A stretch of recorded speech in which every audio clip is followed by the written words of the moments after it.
Please rise for the invocation by Pastor Kyle McDaniel, Capital Commission State Minister, Frankfort, Kentucky, and remain standing for the Pledge of Allegiance. Let's pray. Our Father, thank you for your love and your mercy. We come quickly approaching the midway point of the 2026 General Assembly. Already bills have been debated, policies have been discussed, and much work has been done, and yet there is still much to do.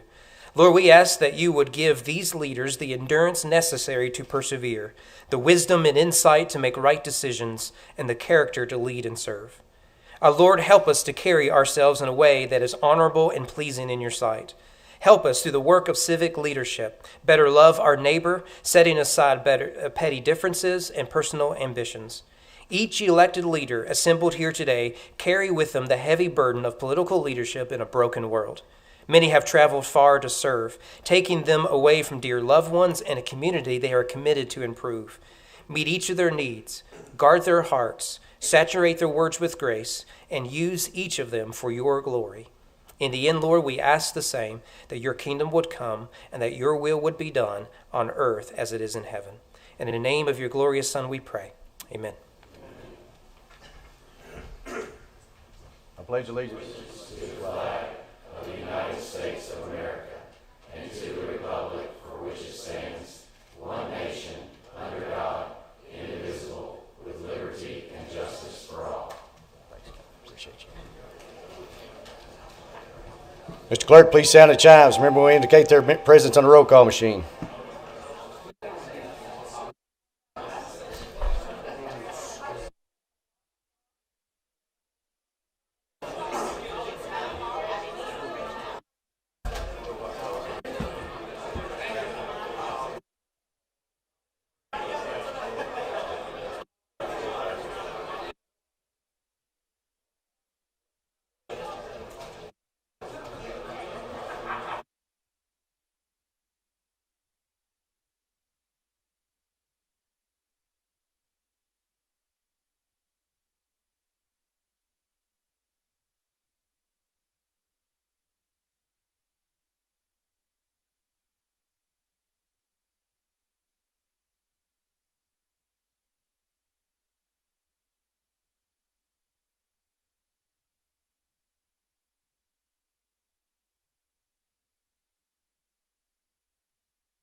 There being 96 members present, a quorum is declared. The House is now open in session and ready to proceed. Next order of business is excuse of absent members. Gentleman from Taylor. Mr. Speaker, I move you, sir, that the absent members be excused in accordance with the House rules. Without objection, so ordered. Gentleman from Taylor. Mr. Speaker, I move to suspend the rules for the purpose of allowing members to co-sponsor bills and resolutions or to submit vote modifications and have filed the proper papers with the clerk to do so. Without objection, so ordered. The next order of business is the approval of the journal. Gentleman from McCracken. Mr. Speaker, the Clerk of the Senate.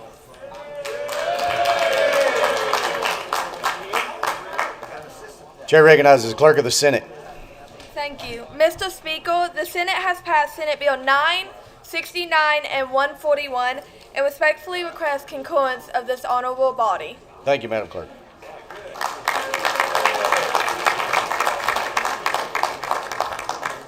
Gentleman from McCracken. Mr. Speaker, I move that the journal from Tuesday, February 17, be approved. Without objection, the journal from Tuesday, February 17, 2026 is approved. Next order of business is the second reading of bills. Mr. Clerk, please report. House Bill 43, Representative Gordon, an act relating to deputy coroner training. House Bill 297, Representative Chris Lewis, an act relating to peace officers. House Bill 364, Representative Bratcher, an act relating to benefits for Kentucky National Guard members. House Bill 414 with House Committee Substitute 1, Representative Flannery, an act relating to booking procedures in local jails. House Bill 486, Representative Wesley, an act relating to the mental health of first responders. And House Bill 518 with House Committee Substitute 1, Representative Flannery, an act relating to the collection of local business taxes and fees. Thank you, Mr. Clerk.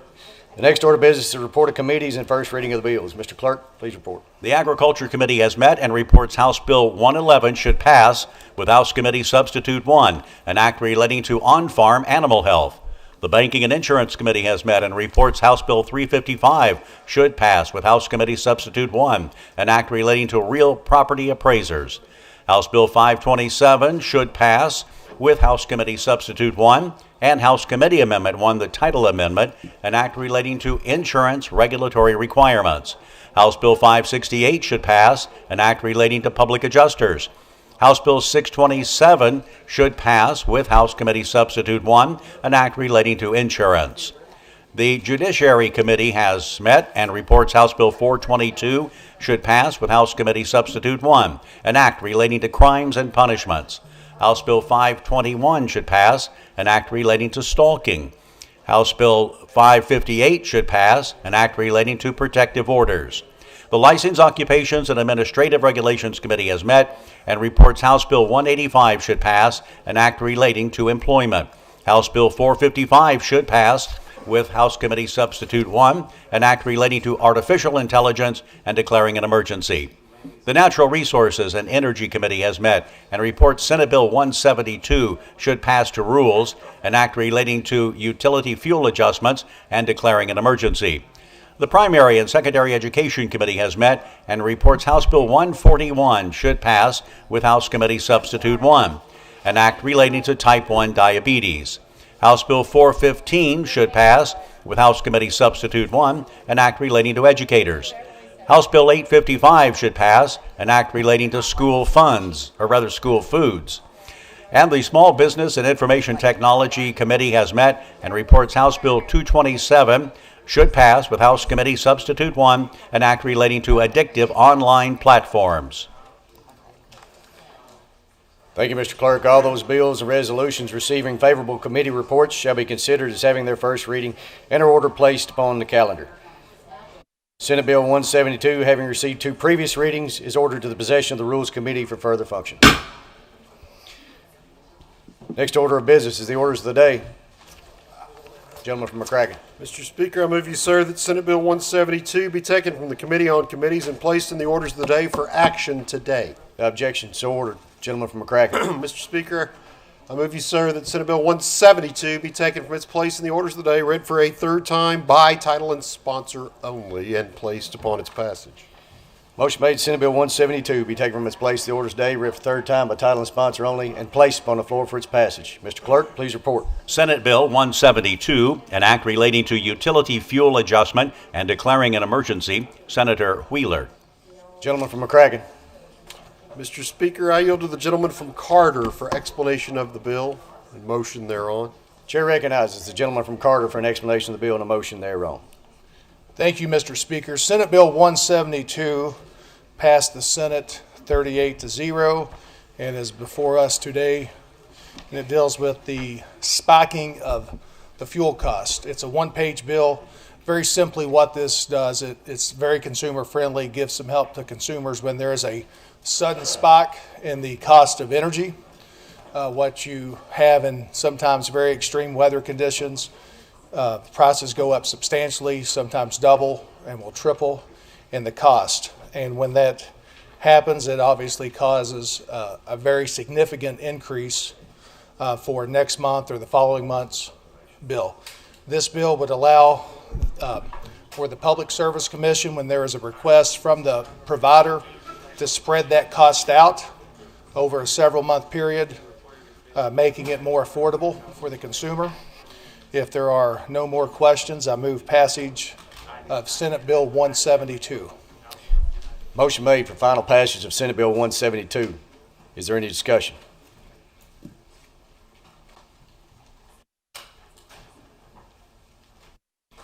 Seeing none, Mr. Clerk, sound the chimes. Now proceed to vote. All those in favor, please signify by voting yea on a roll call machine. Those opposed, nay.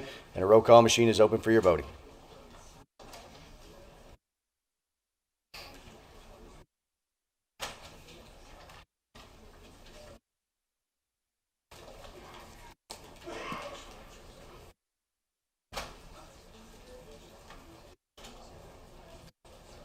Have all members voted? Would any member like to change or explain their vote?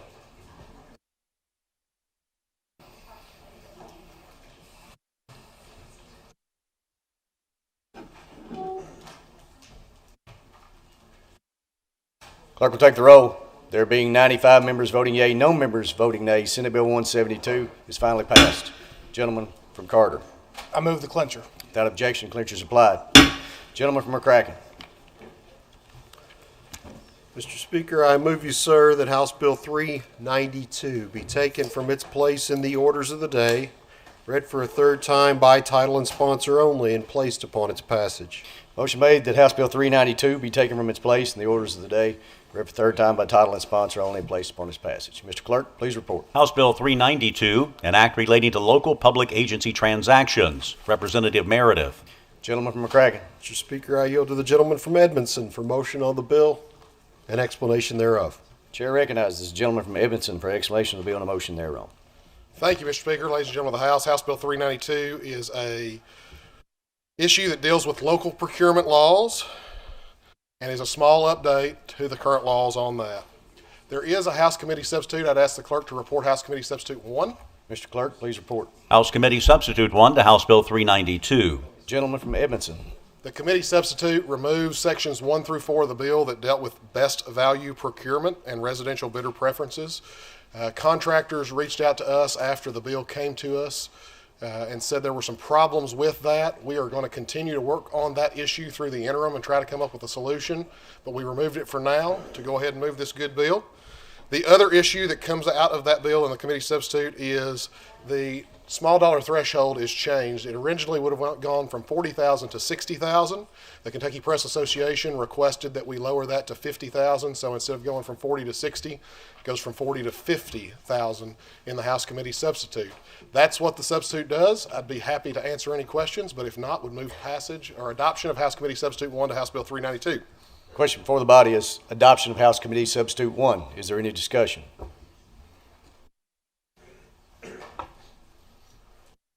Seeing none, all those in favor, please signify by saying aye. Aye. All opposed, nay. Motion carries. House Committee Substitute 1 is adopted. Gentleman from Edmondson. So with the committee substitute adopted, what remains in House Bill 392 are these things. The small purchase threshold would go from $40,000 to $50,000 and would have an indexing feature where it would go up by $10,000 every 5 years beginning in 2030 to try to keep up with inflation so they don't have to continue coming and asking us for these changes over the years. It would modernize cooperative purchasing rules to align with practices already allowed in state government, allow cities to use independent appraisals for personal property when no valuation standard exists, so surplus property like a desk or a chair or something like that. It would also create a limited exemption for the purchase of law enforcement vehicles and equipment for those vehicles. Would still require 3 quotes and proper documentation, but would remove the bidding and advertisement piece for those law enforcement vehicles. Does not eliminate competitive bidding or reduce transparency, just provides reasonable flexibility. so that local governments can operate efficiently and responsibly, and to align the cost with the inflated costs that we see in today's environment. Happy to answer any questions that members might have, but if not, I would move passage of House Bill 392 as amended by House Committee Substitute 1. Motion made for the passage of House Bill 392 as amended by House Committee Substitute 1. Is there any discussion? Seeing none, Mr. Clerk, sound the chimes and now proceed to vote. All those in favor, please signify by voting yea on the roll call machine. Those opposed, nay. And the roll call machine is open for your voting.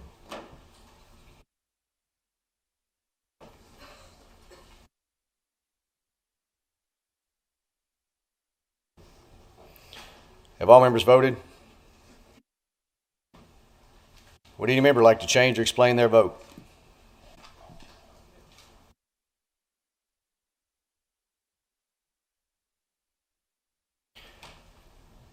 Clerk will take the roll. There being 97 members voting yea, no members voting nay. House Bill 392 is amended by House Committee Substitute 1 is passed. Gentleman from Evanston. Thank you, Mr. Speaker. Ladies and gentlemen of the House, move the clincher. Without objection, clincher is applied. Gentleman from McCracken. Mr. Speaker, I move you, sir, that House Bill 529 be taken from its place in the orders of the day, read for a third time by title and sponsor only, and placed upon its passage.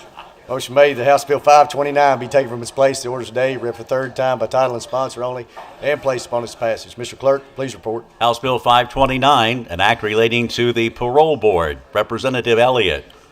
Gentleman from McCracken. Speaker, I yield to the gentleman from Boyle for explanation of the bill and motion thereon. Chair recognizes the gentleman from Boyle for an explanation of the bill and a motion thereon. Thank you, Mr. Speaker, and thank you to the leader for yielding. House Bill 529 is an act related to the Parole Board, and there is a committee substitute. I would ask the clerk to report the committee substitute. Mr. Clerk, please report. House Committee Substitute 1 to House Bill 529. Gentleman from Boyle. Thank you, Mr. Speaker. The committee substitute adds an emergency clause and adds the word remaining in the bill as to the length of days related to a sentence. I would move adoption. Motion made for the adoption of House Committee Substitute 1. Is there any discussion? Seeing none, all those in favor, please signify by saying aye. All opposed, nay. Motion carries. House Committee Substitute 1 is adopted. Gentleman from Boyle.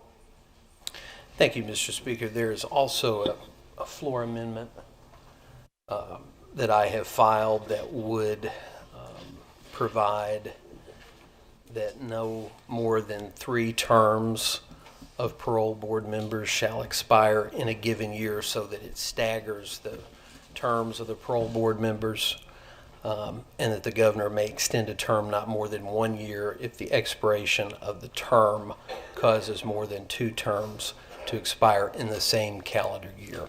So I would ask the clerk to report House Floor Amendment number 1. Mr. Clerk, please report. House Floor Amendment 1 to House Bill 529. Gentleman from Boyle.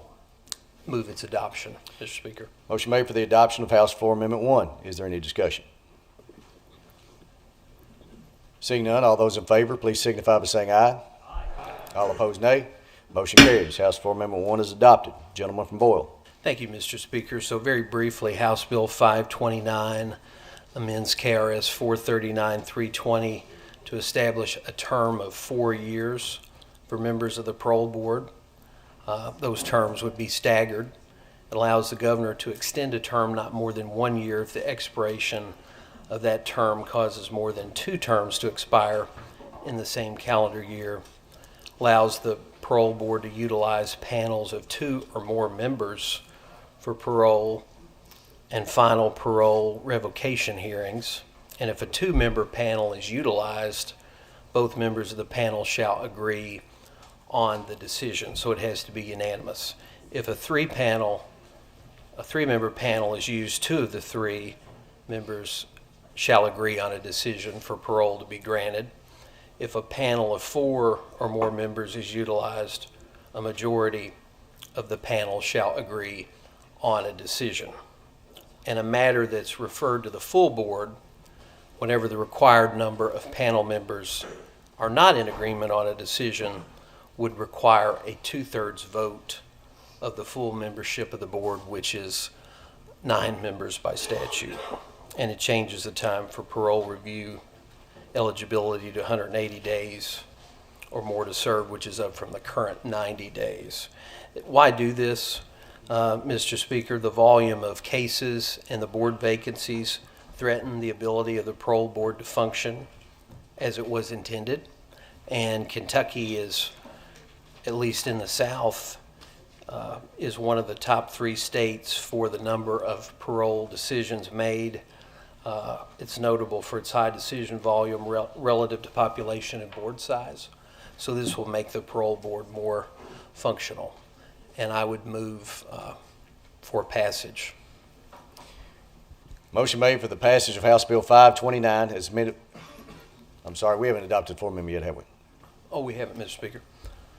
Or have we? Yes. Oh, have we? Okay. Wasn't showing It's green green, on the board. so. I think we Motion have it. made for the passage of House Bill 529 as amended by House Committee Substitute 1 and House Floor Amendment 1. Is there any discussion?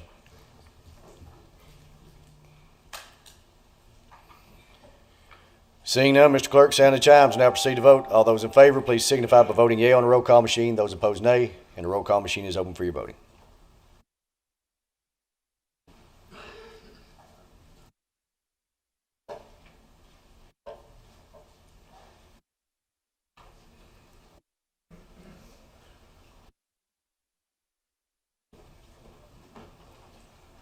Have all members voted?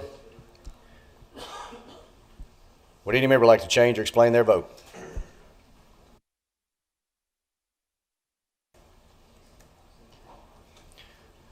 Clerk will take the roll. There being 99 members voting yea, no members voting nay. House Bill 529, as amended by House Committee Substitute 1 and House Floor Amendment 1, is passed.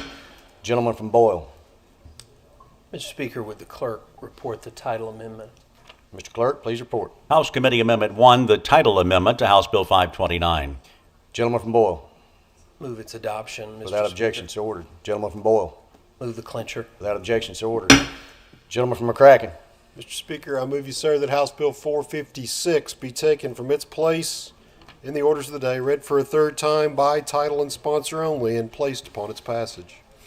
Motion made that House Bill 456 be taken from its place in the orders of the day, read for a third time by title and sponsor only, and placed upon its passage. Mr. Clerk, please report. House Bill 456, an act relating to the state treasurer and unclaimed property. Representative Freeland.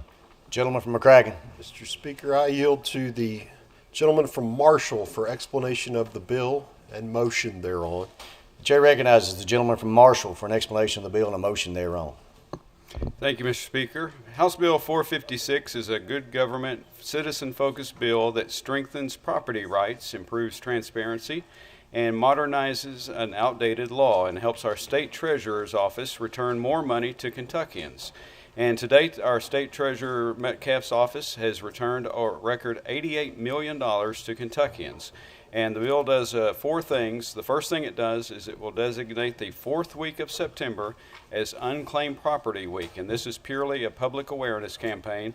It doesn't change how claims can still be filed all year long. The second thing it does is an important thing that removes a 1942 requirement that the state treasurer has to reside in Frankfort. This is a requirement that was necessary when the treasurer physically kept the state treasurer's or the state's checkbook, but isn't necessary today in this modern world we live in. And the third thing it does is protects landowners' mineral proceeds by allowing unpaid mineral royalties, such as oil, gas, or coal proceeds, to be reported as unclaimed property, and these funds belong to Kentucky landowners and should be recoverable by them. And the fourth thing it does is ensures holders of unclaimed property property reports provide complete information and clarifies that all required information must be included. So in closing, Mr. Speaker, House Bill 456 is a measured and practical measure that modernizes an outdated statute and, most importantly, helps return more money to Kentuckians. And it passed in committee without a single no vote. And, Mr. Speaker, I'm happy to answer any questions. And if there are none, I move for passage. Motion made for the passage of House Bill 456. Is there any discussion?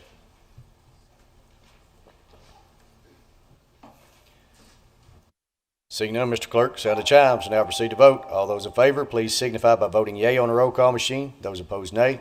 And the roll call machine is open for your voting.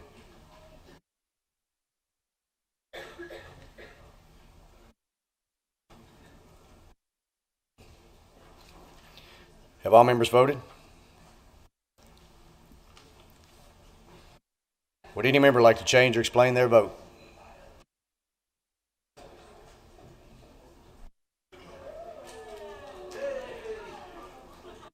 Clerk will take the roll. There being 100 members voting yea, no members voting nay, House Bill 456 is passed. Gentleman from Marshall. Move the clincher. Without objection, the clincher is applied. Gentleman from McCracken. Mr. Speaker, I move you, sir, that House Bill 424 be taken from its place in the orders of the day, read for a third time by title and sponsor only, and placed upon its passage. Motion made that House Bill 424 be taken from its place in the orders of the day, read for a third time by title and sponsor only, and placed upon the floor for its passage. Mr. Clerk, please report. House Bill 424, an act relating to social work. Representative Heverin. Gentleman from McCracken. Mr. Speaker, I yield to the lady from Grayson for explanation of the bill and motion thereon. Chair recognizes the lady from Grayson for an explanation of the bill and a motion thereon. Thank you, Mr. Speaker. House Bill 424 has been a true labor of love. The next time the gentleman from Bourbon requests that members of licensing and occupations pick a board to get to know them better, I think I might decline. No, it's been a really good opportunity for all of us to come together to learn the beauty of policy making and when we work together, what good can come from that. While I haven't been working on the legislation in its full lifespan, this has been a several-year process to the tune to about 3 years to get where we are today, and I'm really proud of the product we've created on this. House Bill 424 would do the following. It would exempt student interns or trainees from social work licensure requirements. It would direct the Kentucky Board of Social Work to promulgate administrative regulations to define standards for student involvement in clinical social work. It would establish licensure standards, including use of a multi-state license, criminal background checks, and telehealth. And it would require that at least one licensee member of the board is a teacher actively engaged in social work education, and it would also conform statutes. Mr.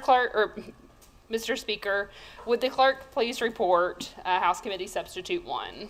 Mr. Clerk, please report. House Committee Substitute 1 to House Bill 424. Lady from Grayson. Mr. Speaker, what this does, it defines supervision standards for student involvement, which was a recommendation from the lady from Jefferson 35. I greatly appreciate her input and help on this bill, and it also provides an exemption for a few of the for-profit entities in Kentucky with really tight language. If there are no questions, I would move for adoption of House Committee Substitute 1. Question for the body is on adoption of House Committee Substitute 1. Is there any discussion? Seeing none, all those in favor, please signify by saying aye. Aye. All opposed, nay. Motion carries. House Committee Substitute 1 is adopted. Lady from Grayson. Thank you, Mr. Speaker. At this time, I'd be happy to answer any questions, but if there are no questions, I would move passage of House Bill 424 as amended by House Committee Substitute 1. Motion made for the passage of House Bill 424 as amended by House Committee Substitute 1. Is there any discussion?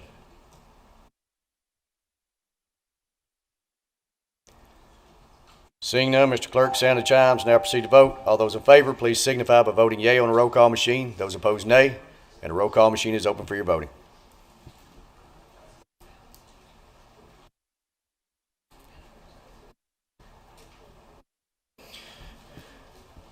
Have all members voted?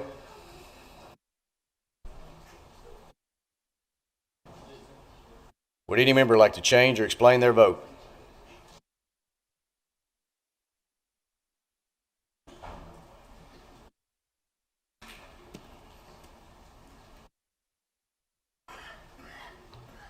Clerk will take the roll. There being 94 members voting yea, no members voting nay, House Bill 424, as amended by House Committee Substitute 1, is passed. Lady from Grayson.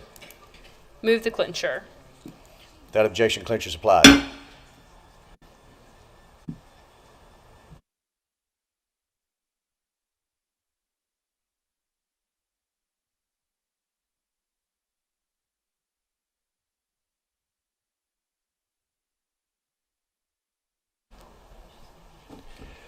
Chair recognizes the gentleman from Bullet 49. Mr. Speaker, the Enrollment Committee has met and found the following bill to be in order and ready for your signature. Senate Bill 172. Thank you, Mr. Chairman. Chair's about to sign Senate Bill 172.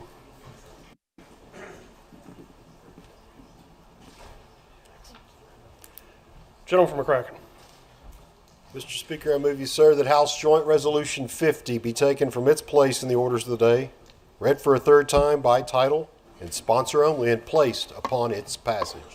Motion's made and seconded that House Joint Resolution 50 be taken from its place in the orders of the day, read for the third time by title and sponsor only, and placed upon its passage. Clerk, please report. House Joint Resolution 50, a joint resolution directing the Auditor of Public Accounts to study the applicable statutes, administrative regulations, and agency policies and processes that directly impact the opening and operation of licensed and certified child care services in the Commonwealth. Representative Heverin.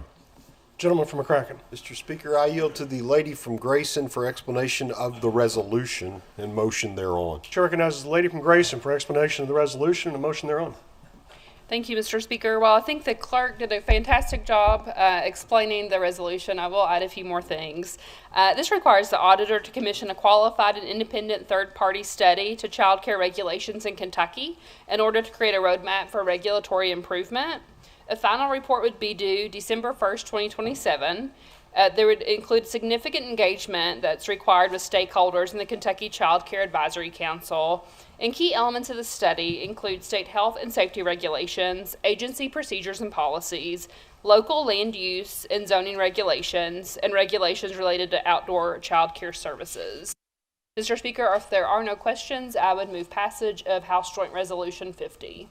Question before the body is adoption of House Joint Resolution 50. Is there any discussion? Seeing none, clerk will sound the chimes. Those in favor vote aye. Those opposed, nay. Roll call is open for your vote.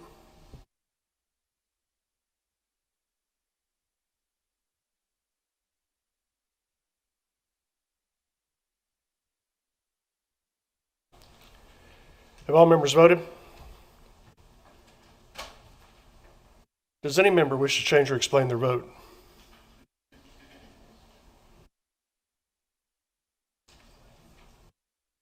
Clerk will take the roll. 98 members voting aye, no members voting nay. Senate House Joint Resolution 50 is adopted. Lady from Grayson. Move the clincher. Have objection. So ordered. Gentleman from McCracken. Mr. Speaker, I move you, sir, that House Bill 577 be taken from its place in the orders of the day, read for a third time by title and sponsor only, and placed upon its passage. Motion's made and seconded that House Bill 577 be taken from its place in the orders of the day, read for the third time by title and sponsor only, and placed upon its passage. Clerk, please report. House Bill 577, an act relating to economic development. Representative Branscombe. Gentleman from McCracken. Speaker, I yield to the gentleman from Russell for explanation of the bill and motion thereon. I recognize the gentleman from Russell for explanation of the bill and motion thereon. Thank you, Mr. Speaker. House Bill 577 modernizes Kentucky's economic development statutes to better support early stage and high growth companies, strengthen our statewide innovation ecosystem, and improve our competitiveness in attracting entrepreneurs and investments to the Commonwealth. This bill builds upon tools we already have. It does not create any new bureaucracy. It just updates the framework to reflect how today's economy actually operates. First, the bill transitions the existing Innovation and Commercialization Center model into the Kentucky Entrepreneurship and Innovation Hub program.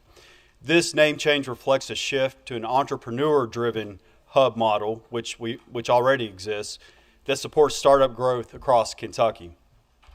Second, it clarifies and modernizes definitions within statute. This is very important because we want clear definitions to provide certainty for businesses and investors and improve program transparency. Third, it strengthens the Kentucky Enterprise Fund by expanding its purpose to better recruit and support scaling companies, allow more flexibility in how contributed funds can be used while still maintaining cabinet oversight, and allows out-of-state companies to qualify if they commit to becoming a Kentucky-based company within 180 days. And that last piece is particularly important for business attraction. It gives us the ability to compete for relocating startups while still requiring a commitment to our Commonwealth. Finally, the bill expands the angel investor program to allow for pass-through entities to participate, reflecting how modern investment groups are structured and increasing capital availability for Kentucky startups. Mr. Speaker, those are the details of House Bill 577, and I move for passage. Question before the body is passage of House Bill 577. Is there any discussion? Seeing none, clerk will sound the chimes. Those in favor vote aye. Those opposed, nay. Roll call is open for your vote.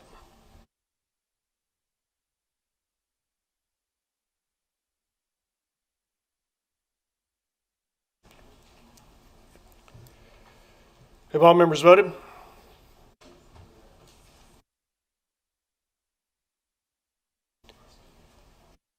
Does any member wish to change or explain their vote? Chair recognizes the lady from Fayette 76 for discussion of the matter, or for explanation of vote. Thank you, Mr. Speaker.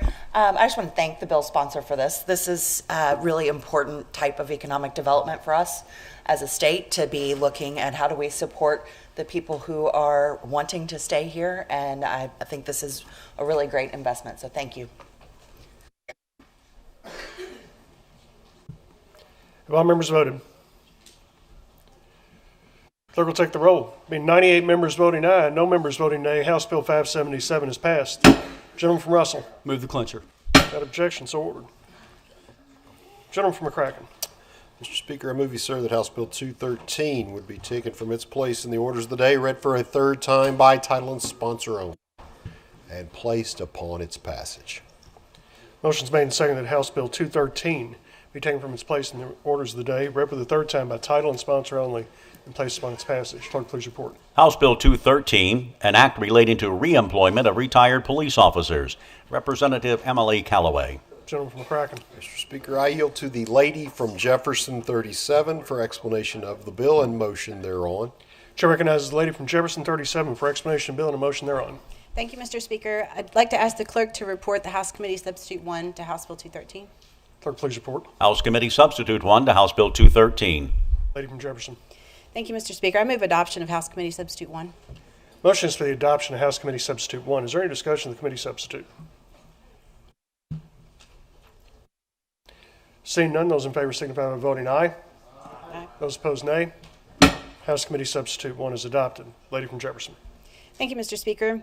House Bill 213 stays hyper-focused on a statutory program that this legislative body set up about 8 or 9 years ago to rehire retired officers by our counties, cities, and universities in a fiscally responsible way. Right now, if a retired police officer wants to rejoin the enforcement workforce, these statutes we are addressing today dictates what that looks like. This statutory program has been effective in preventing double dipping of benefits, and it sets a standard of expectation for both the hiring agencies and the retirees. All good things. This bill honors the spirit and intention behind the program while recognizing an opportunity to improve upon it. A retired police officer, in addition to the retirement system requirements, must have served 20 years in order to participate in this rehiring program. House Bill 213 will reduce that from 20 to 15 years of service and put the few who retired before the 20-year mark back to work if they desire. This allows a larger population to fill the slots local agencies are struggling to fill. This does not affect their retirement. It doesn't start them in a new retirement program, and it doesn't change retirement from 20 to 15 years of service. Only the rehiring qualifier set up in these statutes. Mr. Speaker, the House Committee Substitute adds another improvement. It will allow our cities, counties, and universities to offer our retired rehirees, police officers, the police officer rehirees health benefits that may be a better option for our retirees than what the retirement system provides, usually for recruitment and retainment purposes. Mr. Speaker, I move passage of House Bill 213 as amended by the House Committee Substitute 1. Question before the body is passage of House Bill 213 as amended by House Committee Substitute 1. Is there any discussion?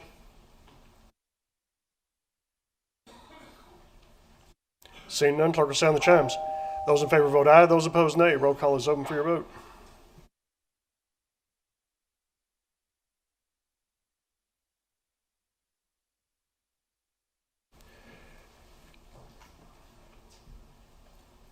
Have all members voted?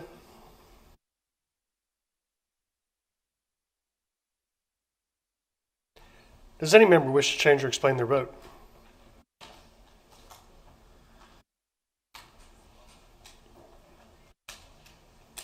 Clerk will take the roll. Being 98 members voting aye, no members voting nay, House Bill 213 is amended by House Committee Substitute 1 is passed. Lady from Jefferson. Move the clincher. Without objection, so ordered. Gentleman from McCracken. Mr. Speaker, I move you, sir, that House Bill 58 be taken from its place in the orders of the day, read for a third time by title and sponsor only, and placed upon its passage. Motion is made and seconded that House Bill 58 be taken from its place in the orders of the day, read for the third time by title and sponsor only, and placed upon its passage. Clerk, please report. House Bill 58, an act relating to privacy protection. Representative Hodgson. Gentleman from McCracken. Mr. Speaker, I yield to the gentleman from Jefferson 36 for explanation of the bill and motion thereon. Chair recognizes the gentleman from Jefferson 36 for explanation of the bill and a motion thereon. Mr. Speaker, I ask the clerk to report the House Committee Substitute 1 to House Bill 58. Clerk, please report. House Committee Substitute 1 to House Bill 58. Gentleman from Jefferson. Mr. Speaker, the committee substitute adds narrow language to allow retention and sharing of automated license plate reader data by financial service and insurance companies for the purposes of administering their private contracts with vehicle owners with informed consent. Mr. Speaker, I move adoption of the House Committee Substitute. Motion is for the adoption of House Committee Substitute 1. Is there any discussion of the committee substitute? Seeing none, those in favor signify by voting aye. Aye. Those opposed, nay.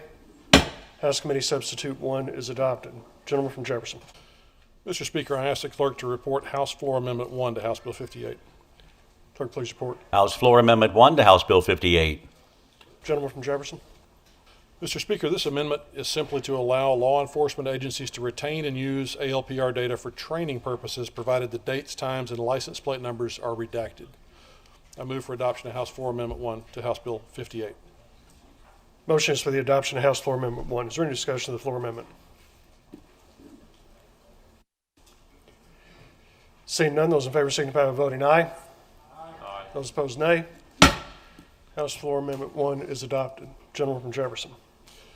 Mr. Speaker, automated license plate readers, or ALPRs, use artificial intelligence to convert a photo of a license plate into data that includes the plate number and the registration data about the vehicle and the owner. In addition, networks of ALPRs using AI can string together location information about that license plate at particular locations, and again using AI can even predict future locations using pattern matching. ALPRs provide a powerful real-time crime-fighting tool for carjackings, car theft, kidnapping, missing persons, fleeing felons, property crimes, as well as private and commercial uses like parking and toll collection, controlling access, security, and locating vehicles under private contracts. All great reasons to have them. But ALPR data can also be used for nefarious purposes, either by individuals seeking to harm someone or an out-of-control government doing excessive and unwarranted surveillance on innocent citizens. For these reasons, the bill limits ALPR usage to enumerated legitimate purposes. It limits data retention to 90 days before the destruction of it in most cases, and bans the selling or sharing of the information outside of narrowly defined law enforcement purposes and consensual private contracts. I move passage of House Bill 58 as amended by House Committee Substitute 1 and Floor Amendment 1. Question before the body is passage of House Bill 58 as amended by House Committee Substitute 1 and House Floor Amendment 1. Is there any discussion?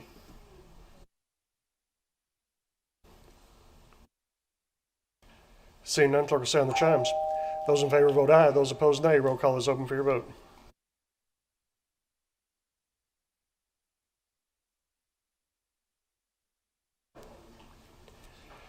Chair recognizes the gentleman from Boone 66 for explanation of vote not to exceed 2 minutes. Thank you, Mr. Speaker. Mr. Speaker, this bill is a step in the right direction. I do want to be clear, though, that more action does need to be taken to secure the privacy rights of Americans. Half of the Bill of Rights is dedicated to the rights of the accused and those who are in our justice system.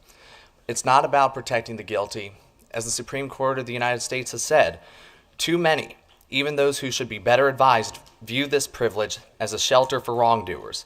They too readily assume that those who invoke it are guilty. For those who say that this bill is a protection of those who have something to hide, that is like stating that you shouldn't care about the First Amendment simply because you have nothing to say. For that reason, I vote yes on this bill, as it is a step in the right direction. Thank you, Mr. Speaker. Have all members voted? Clerk will take the roll. Being 89 members voting aye, 9 members voting nay, House Bill 58, as amended by House Committee Substitute 1 and House Floor Amendment 1, is passed. Gentleman from Jefferson? I move the clincher. Without objection, clincher is applied. Gentleman from McCracken?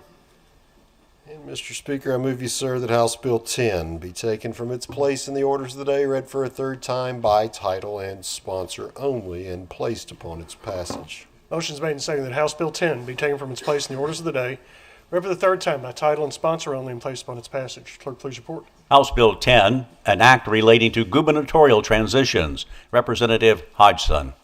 Gentleman from McCracken? Mr. Speaker, I yield to the gentleman from Jefferson 36 for explanation of the bill and motion thereon. Chair recognizes the gentleman from Jefferson 36 for explanation of bill and a motion thereon. Mr. Speaker, I ask the clerk to report the House Committee Substitute to House Bill 10. Clerk, please report. House Committee Substitute 1 to House Bill 10. Gentleman from Jefferson. Mr. Speaker, the committee substitute expands the applicability of this bill to all 7 statewide constitutional officers and provides for immunity from prosecution for anyone coming forward with credible convictable evidence of wrongdoing by an officer or their top staff in the year before and after transition of office. I move adoption of the House Committee Substitute 1. Motion is for the adoption of House Committee Substitute 1. Is there any discussion of the committee substitute? Seeing none, those in favor signify by voting aye. Aye. Those opposed, nay. House Committee Substitute 1 is adopted. Gentleman from Jefferson. Mr. Speaker, every 4 to 8 years, the governor and the other constitutional officers have a transition of office due to election loss or terming out.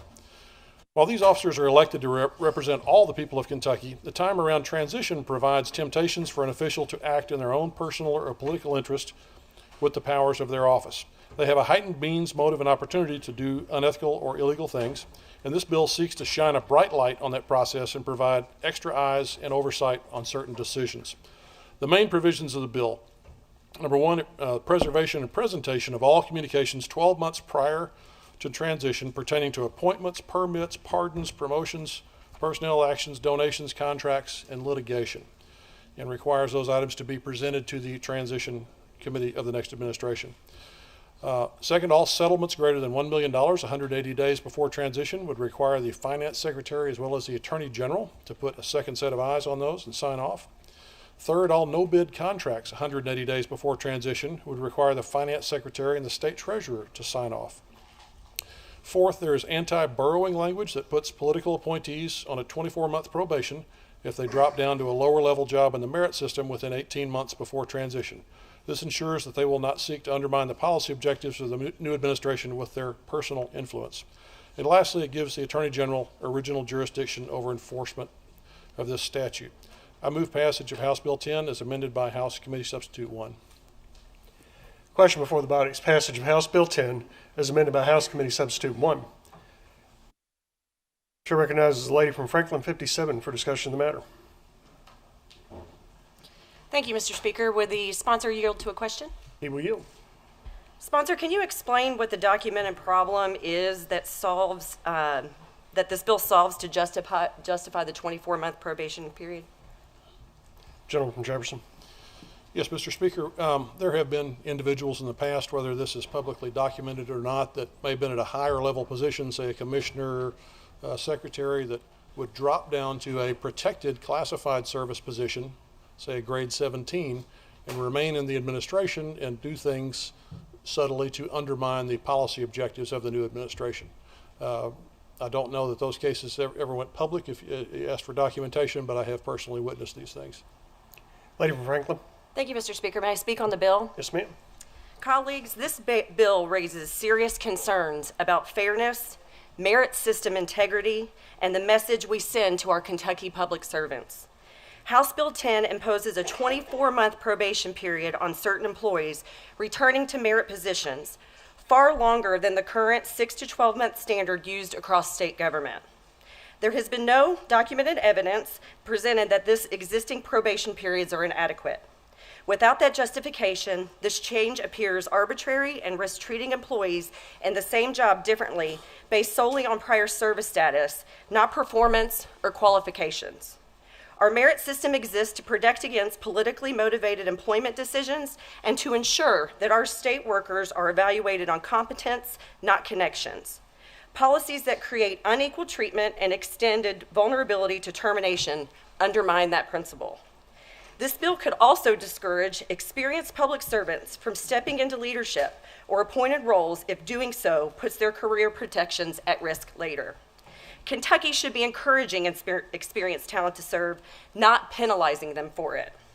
Good policies should solve a demonstrated problem, treat employees equitably, and strengthen, not weaken, confidence in the fairness of state government. In its current form, House Bill 10 does not meet that standard, and for those reasons, I cannot support it, and I encourage others to as well. Chair recognizes the gentleman from Fayette 79 for discussion of the matter. Thank you, Mr. Speaker. Would the sponsor yield to a question? He will yield. Thank you. Mr. Sponsor, I worked in state government previous in the Cabinet for Health and Family Services, and I worked with a lot of really good folks who were career employees, both merit and non-merit. And one of those assistant directors, and I'm not going to call his name out in public here, but he was a 15, 17-year career public servant in the cabinet. And the next step up in his career projection, he would become a director. And he was scared for his life and his livelihood and what he was going to do for his family if he took that promotion, because he knew he would be in harm's way because he would become a non-merit employee. So in that situation, if I'm reading the bill correctly, in that situation, this person and this, with this new legislation would be back in harm's way even though he's already served out his probationary period. Is that correct? Gentleman from Jefferson. Yes, that is correct. Gentleman from Fayette. Could you explain to me? Like to ask another question? Yeah. Would the sponsor yield to another question, Mr. Speaker? He will yield to another question. Could you explain to him or to me why that's needed and this is okay? Gentleman from Jefferson.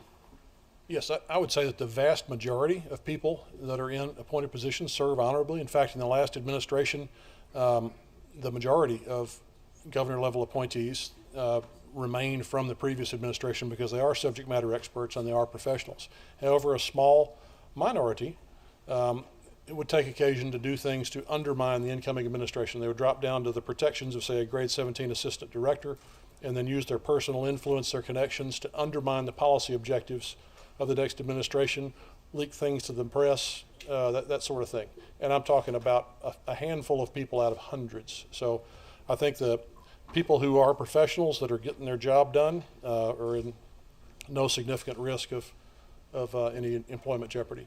And I think you can look at some people now who have been in high-level positions for 3 successive governors and say that that's not a problem. It's unless the individual is behaving in a way contrary to the policy objectives of the incoming administration. Gentleman from Fayette. May I speak on the bill? Yes, sir. By the sponsor's own admission, we're going to punish hundreds of people who are doing their job effectively because of a few bad apples.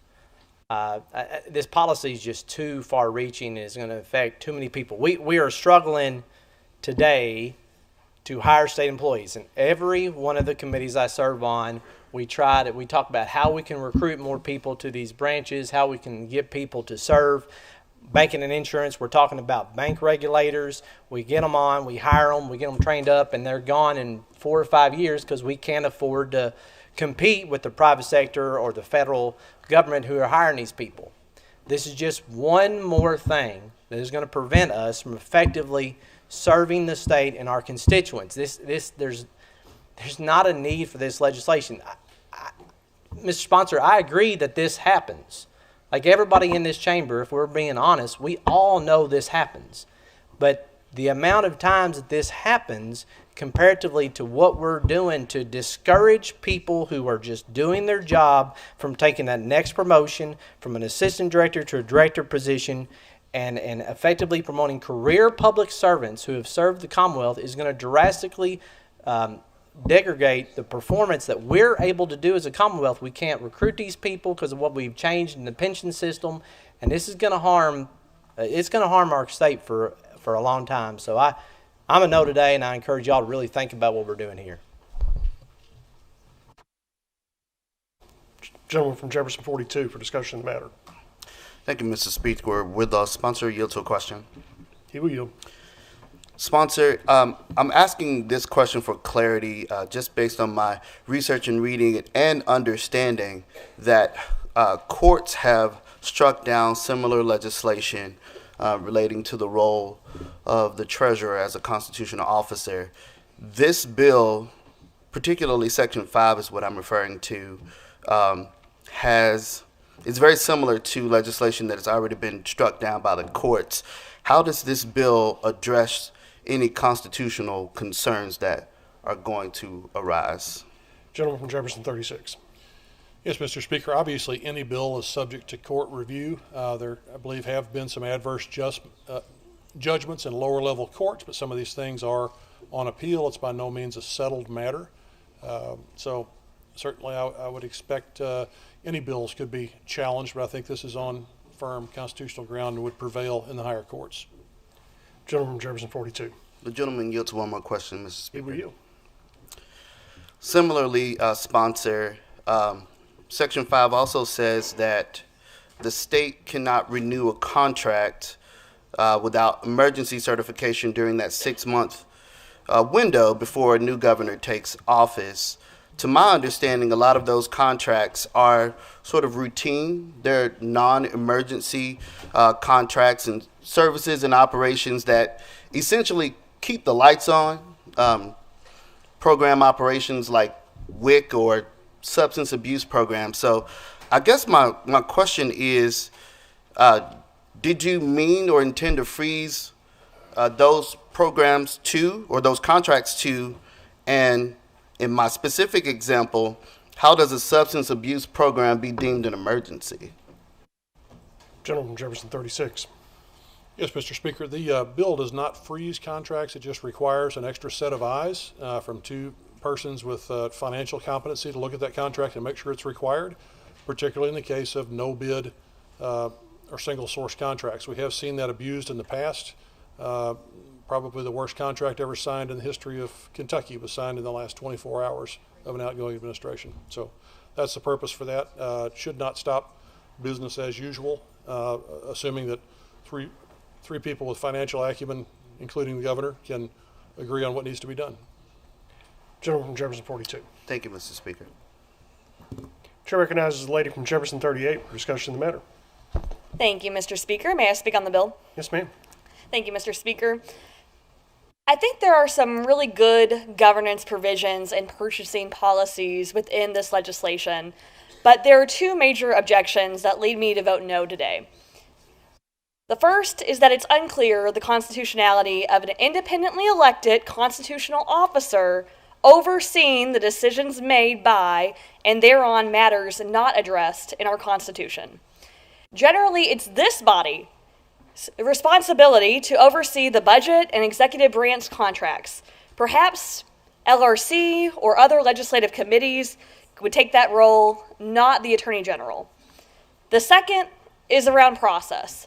If in fact there is malfeasance in a cabinet or someone in the governor's administration, assuming that the Attorney General would be the one to be the investigator or the prosecutor, they should not be involved in the decision-making process.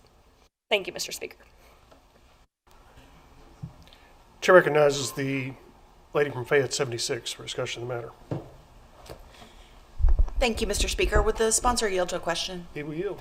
Great, thank you. Mr. Sponsor, when we're talking about the 12 months before an oath of office is administered, that usually coincides with campaign season. How would this bill interact with any potential campaign finance violations? Gentleman from Jefferson, 36. Mr. Speaker, I think in my opening comments I addressed that that's why we are particularly vulnerable in the months before an inauguration, because certain promises can be made in exchange for campaign contributions. That's why there's a records retention requirement for anything mentioning a donation. And we're looking at things like promotions, board appointments, contract awards. We've certainly, a lot of us have seen things in the past where people are awarded high positions, pay raises in the months leading up to a transition. Perhaps that elected official has designs on higher office, and they can be seeking contributions for that higher office. So the most danger, I think, in the transition of power is in the last months where there's not the political accountability perhaps for someone leaving office or terming out. Lady from Fayette. May I speak on the bill, please? Yes, ma'am. Thank you. So my concern is primarily that we are offering automatic immunity to anyone who is saying that whether or not they were involved with something that could have been unethical, such as a campaign finance violation. I think this is something that we as a state have taken very seriously with our campaign finance. We are all familiar with the Kentucky Registry of Election Finance. They do a great job. I'm concerned with something that would give immunity to someone who may have been actively involved in these types of violations just because they are reporting on someone else. Not to say that immunity couldn't be used as part of a negotiation with a prosecutor, but I think that the prosecutor needs to have the ability to make that recommendation rather than being told through legislation that they have to. I have a few other concerns on this bill, and obviously there are pieces in this that I think are wonderful, but I have enough concerns that I will also be a no today. Thank you. Chair recognizes the lady from Fayette, 75, for discussion of the matter. Thank you, Mr. Speaker. Will the gentleman yield to a question? He will yield. Thank you. My question, I think, is simple, and I hope you can allay my concerns. With the absolute immunity that's granted to whistleblowers, does this create a possibility of intentional framing of someone? Gentleman from Jefferson, 36. Mr. Speaker, I suppose given the darkness of the human heart, that's a possibility, but this is a political town, and I think the fear of retribution for perhaps turning state's evidence, if you will, on someone who's in higher office, people need a little bit more protection, a guarantee of immunity, not just a maybe we'll negotiate and maybe we'll give it to you, because if someone goes to expose somebody at a higher level office and they don't get prosecuted, that person could see the end of their career. Lady from Fayette. May I speak on the bill? Yes, ma'am. While I appreciate that explanation, unfortunately, it does give me cause for concern, especially if there's a transitioning happening from one party to another, that there could be a perverse incentive to use that absolute immunity to do something wrong in order to cast a false light on someone, that it's not appropriate. Thank you for the explanation. Question before the body is passage of House Bill 10 as amended by House Committee Substitute 1. Is there any further discussion? Seeing none, clerk will sound the chimes. Those in favor vote aye. Those opposed, nay. Roll call is open for your vote.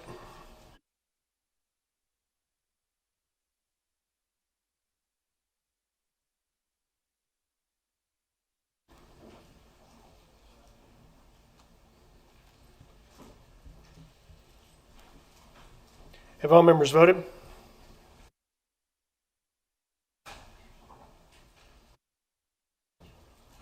Does any member wish to change or explain their vote?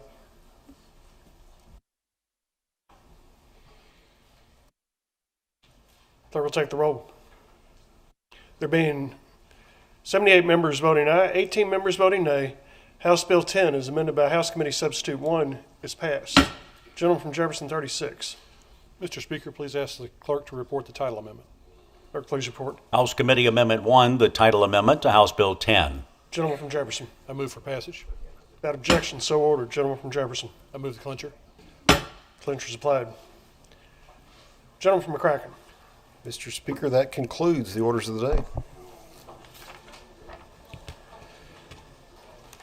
Next order of business, motions, petitions, communications, and announcements. Gentleman from McCracken. Mr. Speaker, the only thing I have is to yield to the lady from Davis for an important announcement. Chair recognizes the lady from Davis. Thank you, Mr. Speaker. It's a very special day today because we have a lady on our comm staff that she is 5 decades old today. So if you get a chance, wish Laura Lee Goins a very special happy birthday. And we appreciate her so much and all she does. So just please wish her a happy birthday.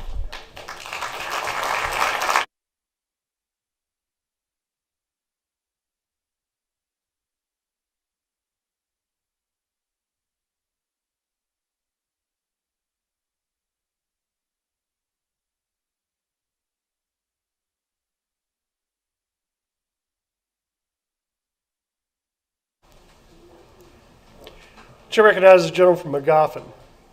For what purpose, sir? Thank you, Mr. Speaker. I actually have two pieces of business, one an announcement and one call citation, if I may. Yes, sir. First, I would like to announce to the body that the Railroad Association would like to invite everyone to their reception tonight on the rail cars. You'll actually get to be on a train located there at the History Center on the railroad tracks. Begins at 5:30 to 8:30, so everyone is invited to attend. Now, if I may call a citation, Mr. Speaker. Yes, sir.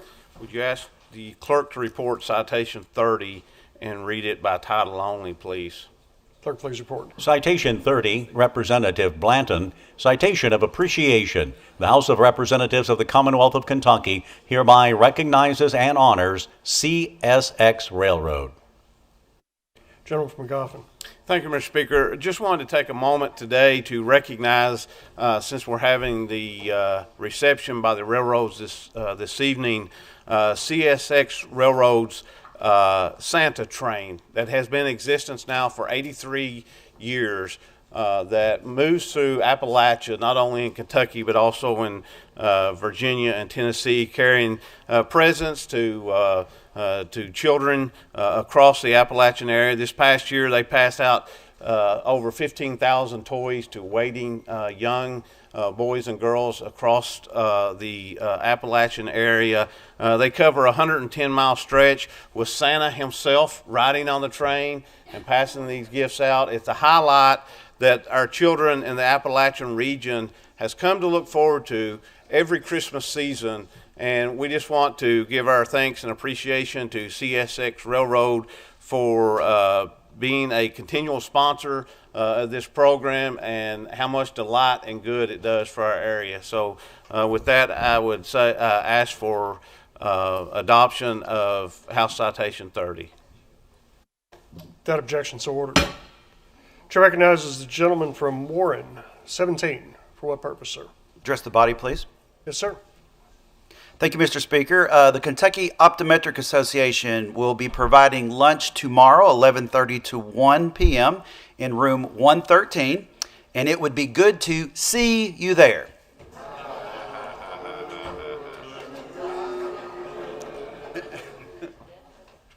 Members take note. Chair recognizes the lady from Kenton, 65. For what purpose, ma'am? Communicate with the body. Yes, ma'am. Thank you, Mr. Speaker. As a reminder, Educate NKY is hosting a reception at the 1 NKY building tonight beginning at 4:30. Members take note. Chair recognizes the gentleman from Letcher. For what purpose, sir? To make an announcement. Yes, sir. No dad jokes from me, but the Coal Association and the Kentucky Oil and Gas Association are hosting the annual Kentucky Legislative Energy Reception this evening, 6 to 8 at the Foundry. All legislators are encouraged to attend. Members take note. Chair recognizes the lady from Mercer. For what purpose, ma'am?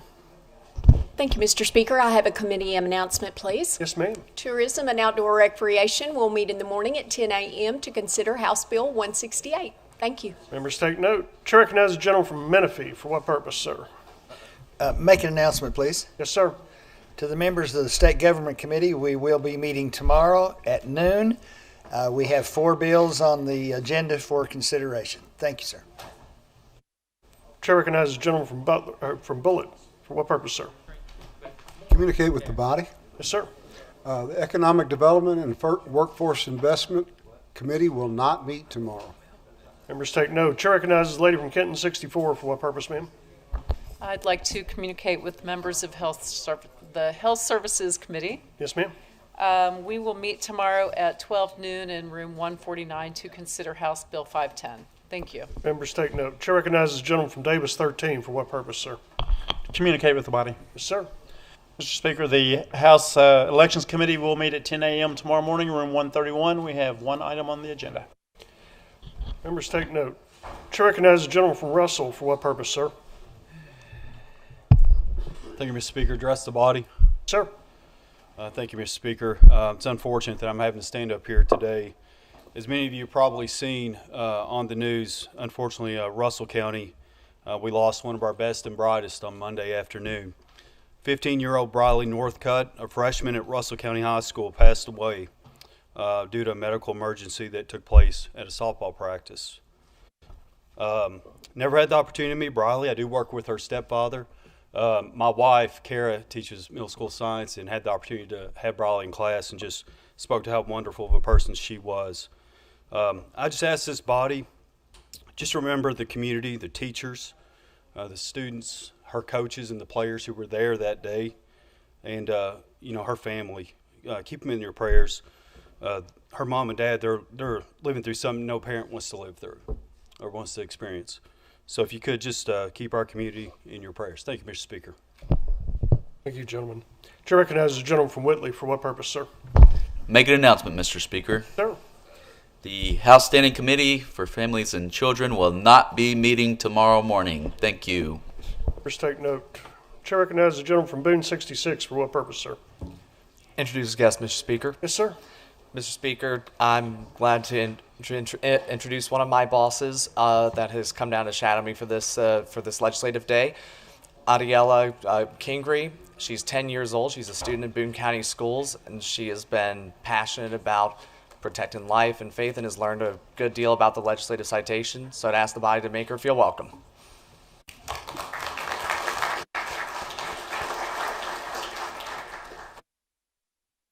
Chair recognizes the gentleman from Fayette 77. For what purpose, sir?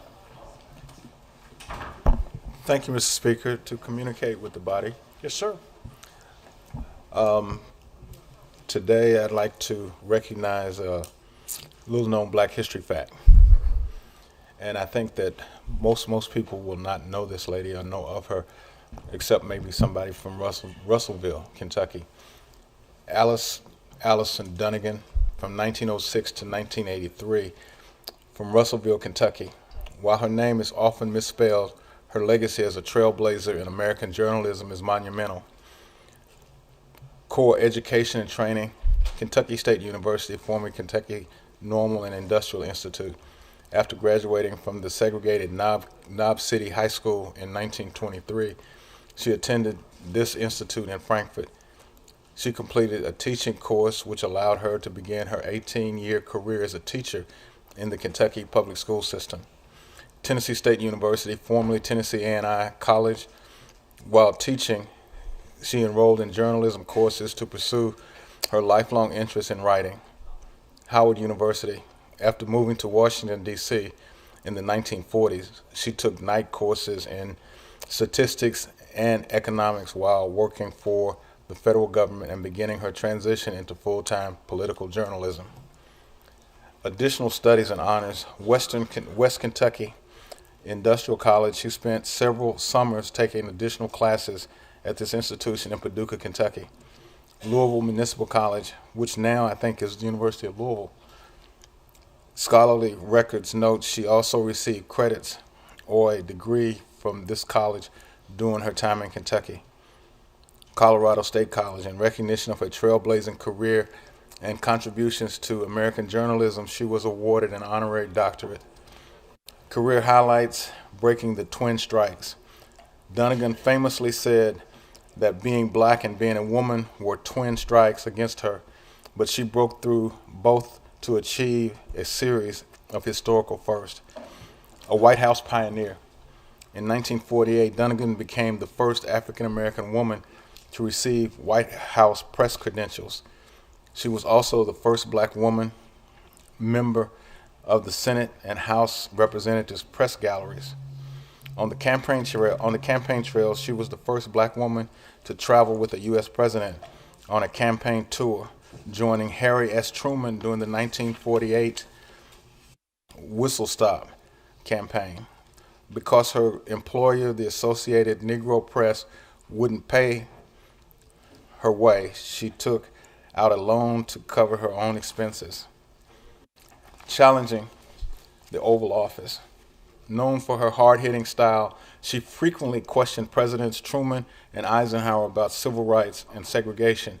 President Eisenhower eventually became so frustrated with her direct questions about racial inequality that he stopped calling on her for 2 years. Got on his nerve. Government service. In 1961, she moved into government work, serving as a consultant to the President's Committee on Equal Employment Opportunity and later working for the Department of Labor. Literary legacy and historical documentation. Before becoming a national reporter, Dunnigan was a teacher in the segregated schools of Todd County and Logan counties. She realized that the contributions of black Kentuckians were being ignored in the curriculum.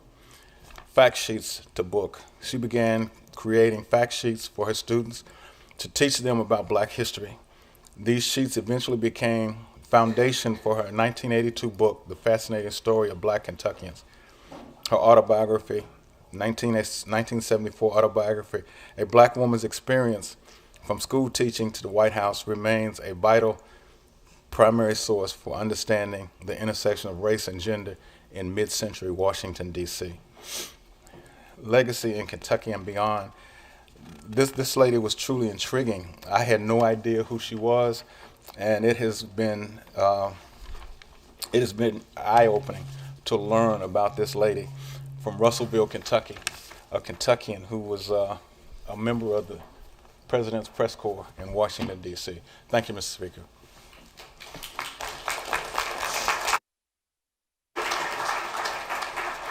Thank you, gentlemen. Chair recognizes the gentleman from Barron. For what purpose, sir? Announcement to the body. Yes, sir. The Post-Secondary Education Subcommittee on the budget will meet at 10 o'clock tomorrow morning. Members take note. Chair recognizes the gentleman from Webster. For what purpose, sir? Gentleman from Webster. Oh, thank you. Make an announcement, please. Yes, sir. Just want to announce to the members of the Natural Resource and Energy Committee, we will not meet tomorrow.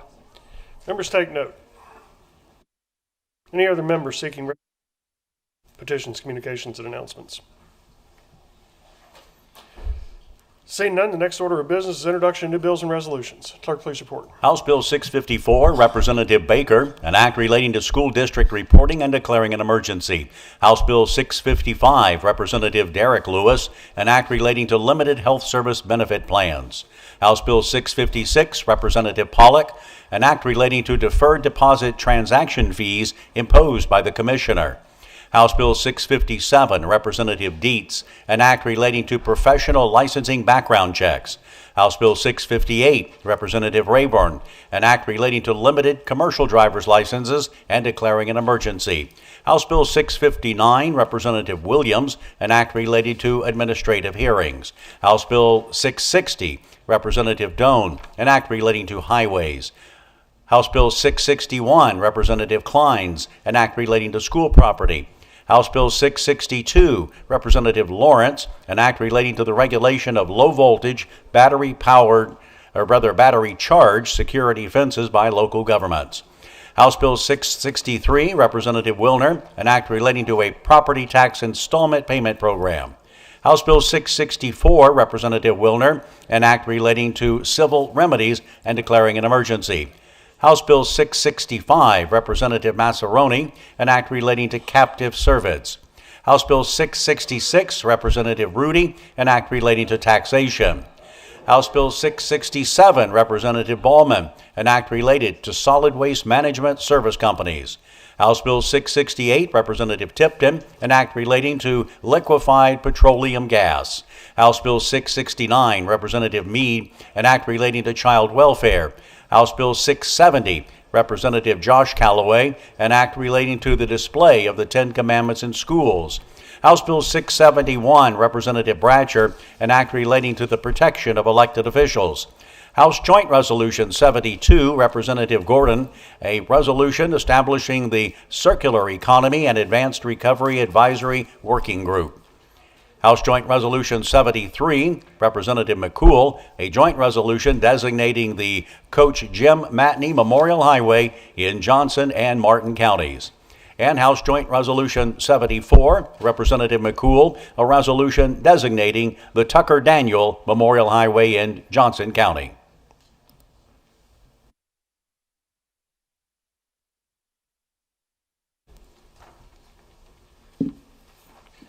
Thank you, Mr. Clerk. Next order of business, a meeting of Committee on Committees and Rules Committee. Gentleman from McCracken. Mr. Speaker, I move you, sir, the House would stand in recess for a meeting of the Committee on Committees and the Rules Committee at the clerk's desk. Without objection, the House will stand in recess for a meeting of Committee on Committees and Rules Committee at the clerk's desk.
House come to order. Next order of business, report of committee on committees and rules committee. Clerk, please report. The Committee on Committees has met and referred the following bills and resolutions: to Appropriations and Revenue, House Bill 614; to Economic Development and Workforce Investment, House Concurrent Resolution 57; to Families and Children, House Bill 611; to Licensing, Occupations and Administrative Regulations, House Bill 612; to Local Government, House Bill 613; to Primary and Secondary Education, House Bill 610; to State Government, House Joint Resolutions 56 and 68; to Transportation, House Joint Resolution 64 and House Joint Resolution 65; to Veterans, Military Affairs and Public Protection, House Concurrent Resolution 66. The Committee on Committees has also met and reassigned the following to Veterans, Military Affairs and Public Protection, House Bill 299 from the Judiciary.